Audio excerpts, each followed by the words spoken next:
Welcome to GoTigers247's first ever episode of Tigers in 20. We're coming to you live from Liberty Bowl Memorial Stadium's Tiger Lane in honor of next week's kickoff against Mercer. So I am joined today by your lead writer, beat reporter, Christian Fowler. And then over here on my left, your right, is former Tiger Trey Draper. Played with Joe Jackson, Tartt Black, you name it. Trey knows them. If they're local, Trey's in on it. So thanks for joining us, Trey. Appreciate you. Thank you. Today we've got quite a show ahead for you guys. We're gonna hit the biggest topics of the week every single week, and today we're going over the Tigers quarterback situation and Brady White. Christian will be talking a little bit about what he's seen from him in practice. Next up, we'll be covering Memphis Madness 2019 and 2020 recruiting. Those two go hand in hand. After that, we're going to cover some of the two deep surprises from camp and heading into Mercer week 1. And then last but not least, we're going to take some of your questions and answers from the board this week. GoTigers247 had the chance to sit down with Brady White a couple weeks ago, and he's very excited about the opportunity with its offense and all the weapons. We got a lot of weapons, very dangerous in the backfield with our running backs. Tony Pollard's versatile, he can play out wide in the backfield, and then our receiving core is really solid across the board. So as a quarterback, I'm salivating. I'm ready to go. So obviously Brady White is extremely excited about the weapons he's got, not only on the outside with his receiving core, but in the backfield. So Christian, what did you see out of Brady White, those receivers, and the quarterbacks that are going to be backing him up in fall camp? So ever since David Moore announced that he was transferring on Wednesday, you can really see Brady White has started to settle down in the offense. All of his weapons now know that he's a starter, so they know that Brady's their guy now. So everything's really calmed down and he started settling in. As far as his outside guys and DeMonte Coxie and Kadarian Jones, who seem to be the starters right now, they've all built good chemistry so far. In the slot, Tony Pollard is likely going to be the starter. He'll be getting a lot more work in the slot this season. Everybody in Memphis knows that Tony Pollard is a huge weapon, and Brady White obviously knows that as well, so I'm sure they'll utilize him again this year. In the backfield, obviously they have Darrell Henderson and Patrick Taylor, which are two of the best running backs in the conference. Brady knows that if he ever needs them, he can lean on him, and they can lean on that offensive line to protect. As far as the tight ends, they have two really good tight ends in Joey Magnifico and Sean Dykes. Sean Dykes has really been Brady's go-to guy since he's gotten here in the spring. So anytime that Brady gets in trouble or gets a pass rush on him, he's looking for Sean Dykes. So that's one of his biggest weapons, and he's really starting to build chemistry with his receiving core. So talking about all the main guys and the two deep on the outside and in the backfield, we're talking about Brady White, but no one's really talking yet about who the number 2 is going to be, because Coach Norvell has not named a second quarterback. He hasn't named a backup. Right. But in your opinion, who do you feel like is going to end up being the guy that backs up Brady White? So if you had to say right now, I would say Brady McBride would have to be the guy. He's only been here for a short amount of time, but he's come in, he's really digested the offense. He's looked comfortable in the system. He has a big, strong arm. He's a supreme competitor. So he's everything. Every trait that he has is a quarterback trait. He's a great leader. He just has a quarterback presence. So I think giving him more time in the system and allowing him to get more comfortable will only allow to sprout him more. He'll only be a better quarterback the more he's in this system. He's shown immense intelligence since he's gotten here. So I think the sky could be the limit for Brady McBride. And I'd say if anything did happen to Brady White and they needed a guy, Brady McBride would be the guy to come in. All right, so we're going to bounce back and forth between football and basketball, and then back to football again. But with basketball, number 1 topic on the board this week was Memphis Madness, with Penny Hardaway finally announcing at the Memphis Rebounders Club meeting this week that Memphis Madness will be on Thursday, October the 4th. And there is a ton of buzz around the city about Memphis Madness. It's been a while since it's been like this. So Trey, as a former player, how do you feel about Madness finally kind of being back on that radar and having a palpable buzz within the city? Man, it was something that was much needed. It got the buzz going. For us personally, we looked forward to Memphis Madness. It was something that we talked about with recruits. It was something that we talked about within ourselves. It was something that really made us want to go to the University of Memphis. It was a once-in-a-lifetime opportunity to have 18,000 people, rooting for you, and at that time, you know, it was just fun. The atmosphere was just fun. You know, at the time, you know, we had Yo Gotti, we had Rick Ross come. I mean, it was just the atmosphere. It was just the atmosphere to see all the fans, to greet everybody, you know, and not have to actually play a game, and to get 20,000 people in an arena. You know, it was something that you can only dream about. And, you know, I think, you know, my guys and myself, we were fortunate enough to experience that, and we're forever grateful for it. So you hit on it. This is something you talk about with recruits, and when we're talking about Memphis Madness, this is obviously about recruiting. And you can't talk about recruiting and Memphis Madness without talking about the #1 top dog, not only in Memphis but in the country, and that's the big ticket James Wiseman. Been, you know, #1 target for Penny Hardaway and crew since the day they got the job, and then some other guys like Trendon Watford, DJ Jeffries, and then, you know, some other guys that we'll probably eventually visit. Right. Maybe not for Memphis Madness, but for you, what do you see with the way this playing out with Memphis Madness being as big as it is, and the potential for having guys like Wiseman, like Jeffries, like Watford coming in? How do you feel like that would play into the recruitment? I think it's major to get these guys, you know, for the fans, you know, to get these guys firsthand in your arena, to get them, because if I'm not mistaken, I think we have one of the first Madness events throughout the country. So to get these guys and get them in our facilities and to get them around our fans, you know, I think is none other than for our fans to show love to them. You know, to show love to them, to grasp them, to love them, to let them know that Tiger Nation is supporting them 110%. You know, with some of the guys that you named, and James Wiseman, I think, you know him feeling the love, and, you know, this will be his first time actually, you know, we're going to dedicate everything to him. You know, I think, man, we're going to lay it out there for him to let him know that, yeah, we want you. You know, and as a former player, man, we need you, we want you, and I think, man, you know, the opportunity is there for them. And I think all the fans should really, you know, I know they're going to be there, but when they see him, you know, you see him out and around the country, you see him in the city, you see him, man, let them know how much we want them. You know, let them know that we really want them, and how much we're going to love them. Well, and you said it. This is about laying out a full plan. It's about laying a pitch, a foundation for saying, this is what we do for you. This is what Memphis can do. And this is what the fan base is all about. So that night is all about recruiting. It's a celebration for the guys who have already committed, and also just a payoff of all the hard work for the staff. So it's a celebration, period, man. It's a celebration for the city. I mean, the city is long overdue. We're long overdue for Memphis Madness. You know, for some people get off work early for Memphis Madness. You have people camping out downtown. I mean, the city's buzzing. You get people downtown on Beale Street getting money. I mean, everything is just, it's a different atmosphere. You know, when Memphis basketball is happening, especially, you know, with football at its peak right now. I think once we get basketball back rolling, I think Memphis is definitely going to be a place where recruits would love to come play. How many sick calls the next morning on Friday morning you think we're going to see across the city of Memphis? A ton, right? Yeah, I don't want to snitch on nobody on camera. But for all the bosses, make sure you're there. Let them off. Give them a leave slip. Let them off. So you can't just leave it at that, though. Beyond 2019, leading up to Memphis Madness, Memphis has two of the top guys in the country, and Jalen Green and RJ Hampton, #1 and #4 in 2020, respectively, coming in the middle of September. That's obviously a huge visit. Sam Mitchell, Mike Miller, Penny Hardaway, Tony Mallett, all of those guys have been on those two. They've been on those two.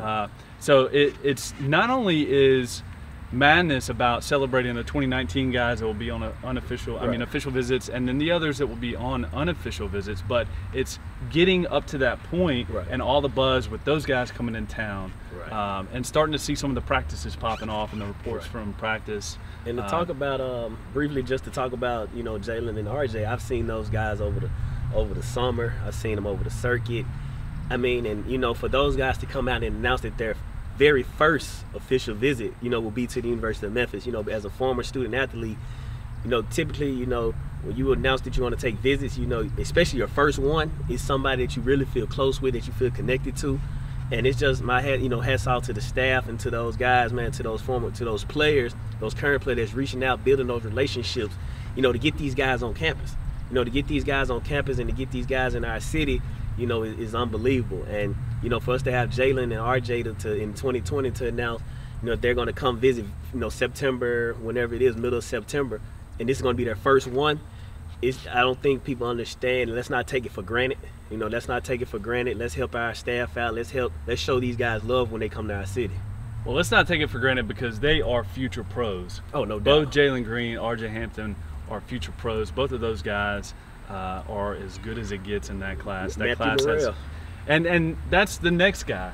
So locally, 2020 starts with Matthew Morrell. According to Matthew and his father, they will be at Memphis Madness, so that's another big win for Memphis because the Whitehaven prospect, he's solid, can shoot the ball, bulldog on defense. He's typically everything you want in a two guard. He's a glue guy. I mean, he's that, but he can. I mean, everything that you want in your prototypical two guard. He's athletic. He's 6'4", 6'5". He's 200 pounds, solid muscle. I mean, he can sit down and guard. I mean, everything that Coach Hardaway loved, and I know that people that love basketball.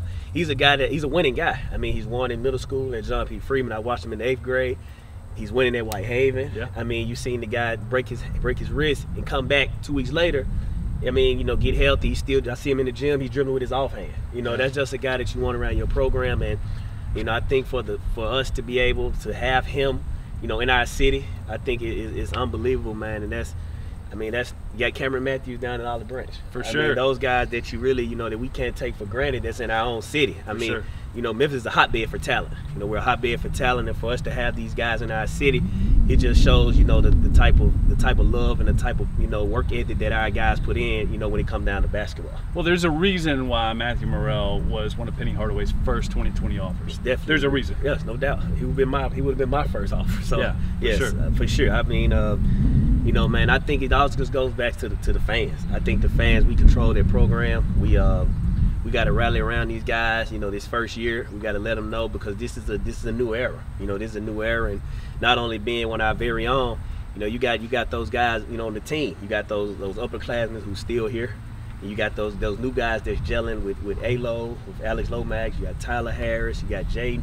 You got Antoine. You got those guys who are freshmen who've never seen it. So let's let their Memphis man. Let's let their first season, be memorable. And I think it starts with us as fans. For sure. All right, so moving from basketball back to football again, we really need to talk about the Two Deep. It's coming out Monday, Tuesday next week, sometime, depending on when they get it out. But then we've got Mercer next week as well. So one of the things we wanted to bring you guys is from fall camp, what we felt like some of the guys that were surprises that may be moving up in terms of depth into the Two Deep that we wouldn't have expected maybe in the spring. So Christian, starting with offense, what's somebody that you think comes to mind when you talk about a guy who's kind of like rising his stock this fall? I think the biggest guy that hasn't really been discussed much this offseason that's been really making moves and progressing would be Antonio Gibson, who came in from community college, and this will be his junior year. So this is his first year with Memphis. He just got here in the spring. During the spring, you could kind of see the growing pains, obviously, that you would expect with a guy coming in from junior college. But as the offseason progressed and he got more chemistry with the quarterbacks, and now into the fall camp, he's really coming into his own.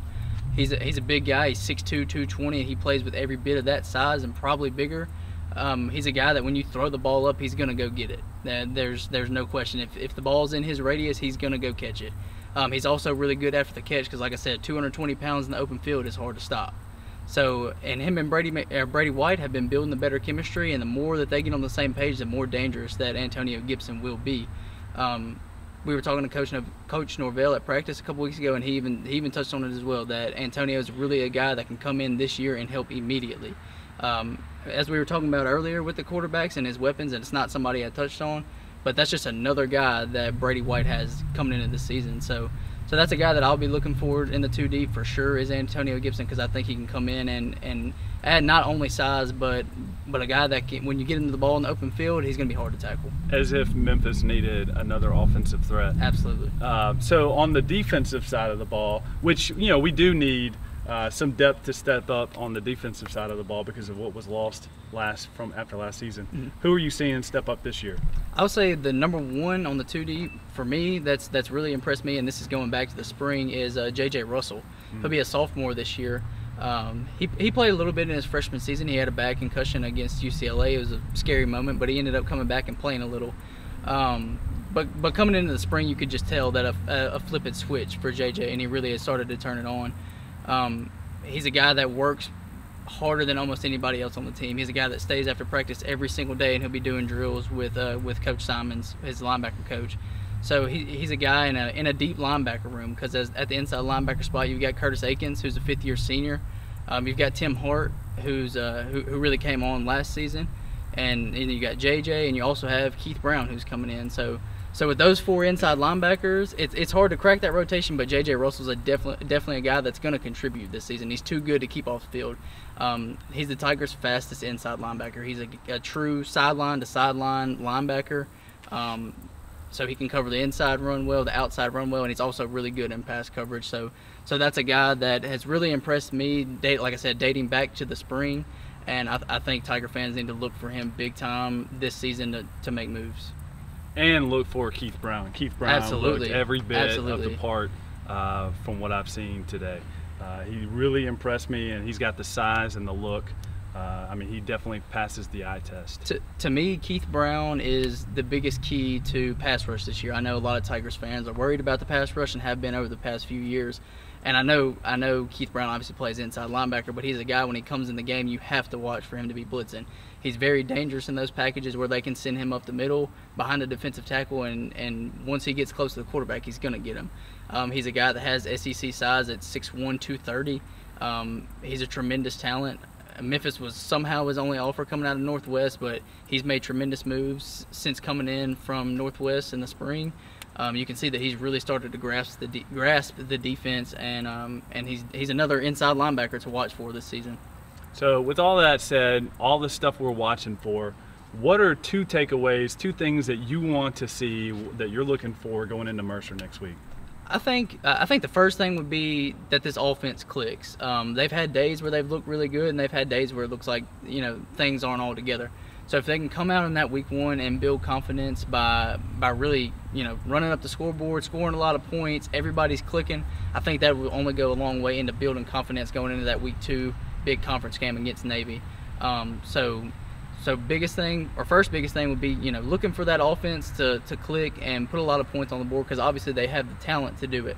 My second biggest thing would be, how is this defensive line gonna come in this season? Yeah. They lose a couple guys, like we were talking about earlier in the pass rushing, but the proposed starters right now would be O'Brien Goodson at your defensive tackle spot, and Jonathan Wilson and Emmanuel Cooper at the ends.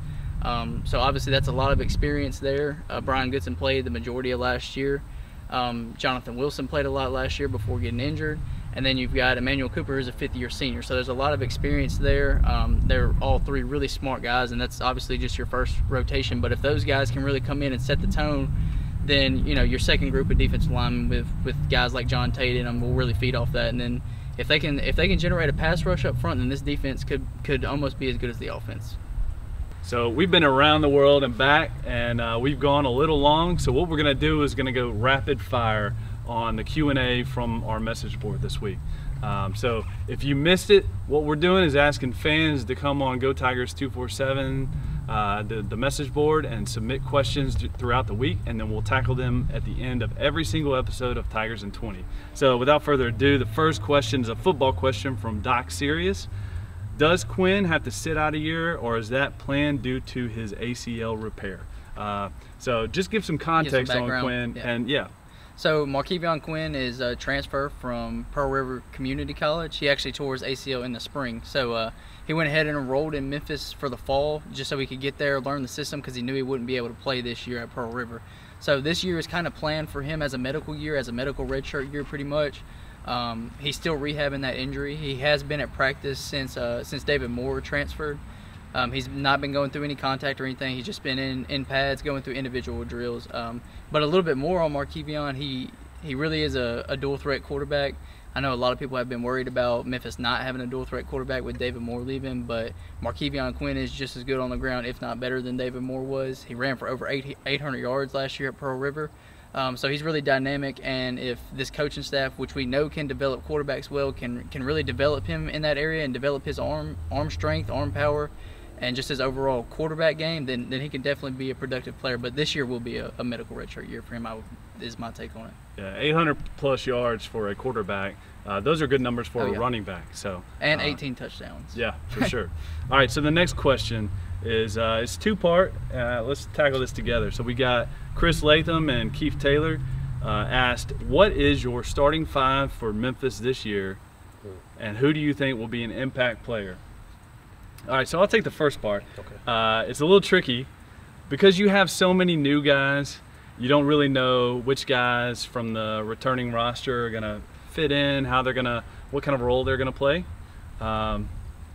Actually, you know what? Let's do this together. I'm going to name the one. I'm going to say Alex Lomax, who is Penny Hardaway's point guard from East, from even middle school and elementary school. Right. He's been with Penny Hardaway the entire journey. I think he's going to be your starting point guard. Okay. If I had to take the shooting guard, it's none other than the Mitchell High alumnus product, one of the all-time greats. You know, is my little brother. I love him to death, and that's Jeremiah Martin. I think the senior guard, he's going to do whatever it takes. I talk to Jeremiah every single day. He's invested into Coach Hardaway and his staff, and he's excited. Should have been first team all conference to me last year, but I definitely think that I think Jeremiah is going to be housing most of the scoring and be at the 2. Well, yeah, shifting to the 2 allows Jeremiah to do a lot of what he does so well, and that's create plays.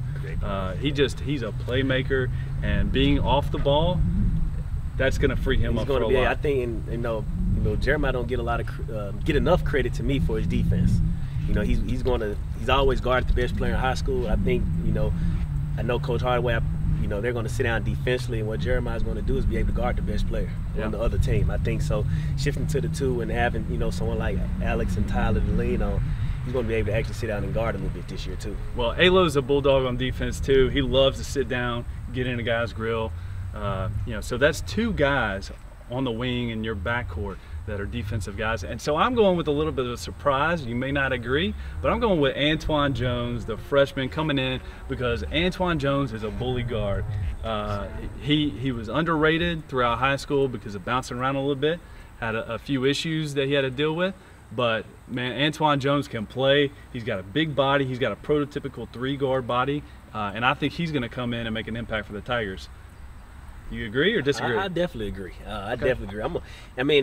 I'm a little biased anytime we talk about the University of Memphis. I love the university, and you know, granted, we're only talking about, you know, who we think would be the starting 5. And like I said, I usually don't, you know, indulge in a lot of those starting 5 questions, because being a former athlete, you know, it only motivates you. You know, it motivates you when some guy don't say your name, some guys do say your name. But in this particular instance, I definitely agree. I definitely agree with you. Antoine is a guy that just gets it done. He just gets it done, and I think, man, I definitely think he's going to be able to shoot the ball a little bit more. We're going to be able to spread the floor, and I think, like I said, man, I think you hit it right on the head. All right, so I think we're going to agree on this one. The 4, Kevin Davenport. Definitely. I mean, freakishly athletic, a guy that, you know, he finished the year so well last year. Definitely. He actually, when Jeremiah got hurt, you saw his potential was. He picked it up, man. I actually thought that we were going to make a run to the tournament, but definitely, man, a guy that's been in the gym working. A guy that does everything. I mean, he's shooting it a little bit better toward the end of the year. We saw him put it on the floor. You know, we saw him rebound, which is what he does. Mm-hmm. I definitely agree. And I mean, you know, at the big man in the middle, I mean, I'm sure you can talk about that a little bit. Let's do it on 3. Who you 1, got? 2, 3. Mike Parks. Yeah, definitely. We got him trimmed down a little bit. Trimmed down, running the floor. Man, it looks good. You see his social media page. You know, shout out to the strength coach who's knocked about 15, 20 pounds. Look at his social Randy's media. Killing it. Man, I saw him out. Man, it's going to be amazing, man. And that's just what we think. You know. Yeah, for sure. That's our opinion. These guys are putting in work. The coaches are obviously going to do their thing. So I'm wrong all the time. Ask my wife. So it's very possible I'm going to be wrong on this. But so Trey, your impact player.